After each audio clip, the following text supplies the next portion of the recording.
ରାଇରଙ୍ଗପୁରରେ ଗଜାନନ ବେଶରେ ଦର୍ଶନ ଦେଲେ ଶାନ୍ତି। ପବିତ୍ର ଜ୍ୟେଷ୍ଠ ମାସ ଶୁକ୍ଳ ପୂର୍ଣ୍ଣିମା ତିଥି ଶନିବାର ଦିନ ଦାରୁବ୍ରହ୍ମ ସ୍ନାନଯାତ୍ରା ଅପରାହ୍ନ 1ଟା ମହାପ୍ରଭୁଙ୍କର 108 ଗରା ସୁବାସିତ ଜଳରେ ସ୍ନାନବେଦୀ କାର୍ଯ୍ୟକ୍ରମ ସମ୍ପନ୍ନ ହୋଇଥିଲା।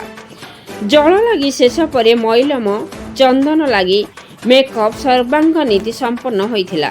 ପରେ ନବବସ୍ତ୍ର ପରିଧାନ କରାଯାଇଥିଲା। ଆକର୍ଷଣୀୟ ଗଜାନନ ବେଶରେ ଦର୍ଶନ କରିଛନ୍ତି ଶ୍ରଦ୍ଧାଳୁମାନେ। ଜୟ ଜଗନ୍ନାଥ ହରିବୋଲ ହୁଳହୁଳି ଧ୍ୱନିରେ ପ୍ରକମ୍ପିତ ହୋଇଥିଲା ଜଗନ୍ନାଥ ମନ୍ଦିର ପରିସର। ଆଲୋକ ସଜାରେ ଆଲୋକିତ ହୋଇଥିଲା ଜଗନ୍ନାଥ ମନ୍ଦିର। ସନ୍ଧ୍ୟାରେ ଓଡ଼ିଶାର ସୁପ୍ରସିଦ୍ଧ ଭଜନ ଗାୟକ ଜଗନ୍ନାଥ ମୁଦୁଲି ଏବଂ ତାଙ୍କ ସାଥୀଙ୍କ ଦ୍ୱାରା ଭଜନ ସନ୍ଧ୍ୟା ପରିବେଷଣ କରାଯାଇଥିଲା। ରାତି 10ଟା ବେଳକୁ ସ୍ନାନବେଦୀରୁ ରତ୍ନବେଦୀ ଅଣସର ଘରକୁ ପହଣ୍ଡି କରି ଆଲଟ ଛତ୍ର ଓ ଚାମର ସେବା ମଧ୍ୟରେ ଦିଅଁଙ୍କୁ ନିଆଯାଇଥିଲା। ମୟୂରଭଞ୍ଜରୁ ଅକ୍ଷୟ ବିଶ୍ୱାଳଙ୍କ ରିପୋର୍ଟ, ମସିହା ନ୍ୟୁଜ୍। ଆପଣ ମସିହା ନ୍ୟୁଜ୍ର ୟୁଟ୍ୟୁବ୍ ଚ୍ୟାନେଲକୁ ସବସ୍କ୍ରାଇବ୍ କଲେଣି କି? ଯଦି କରିନାହାନ୍ତି ଏବେ କରିନିଅନ୍ତୁ। ଏହା ସହ ମସିହା ନ୍ୟୁଜ୍ର ଫେସବୁକ୍ ଓ ଟ୍ୱିଟର ପେଜ୍କୁ ଲାଇକ୍ ଓ ଫଲୋ କରନ୍ତୁ। ତା ସହ ମସିହା ନ୍ୟୁଜ୍ର ଆପ୍ ଆସିଗଲାଣି। ନିଜ ମୋବାଇଲର ପ୍ଲେ ଷ୍ଟୋରରୁ ଡାଉନଲୋଡ୍ କରିନିଅନ୍ତୁ। ଜୟ ଜଗନ୍ନାଥ।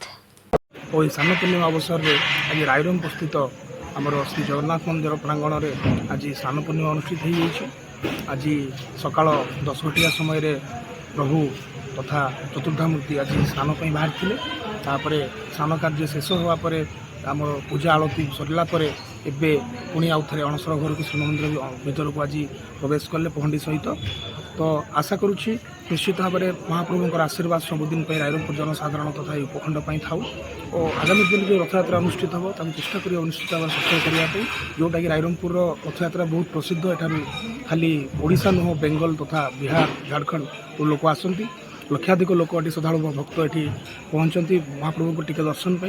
तेणु आशा कर निश्चित भाव में आम सब वर्ष भाई ए वर्ष रथयात्रा को सफल मंडित कर। धन्यवाद।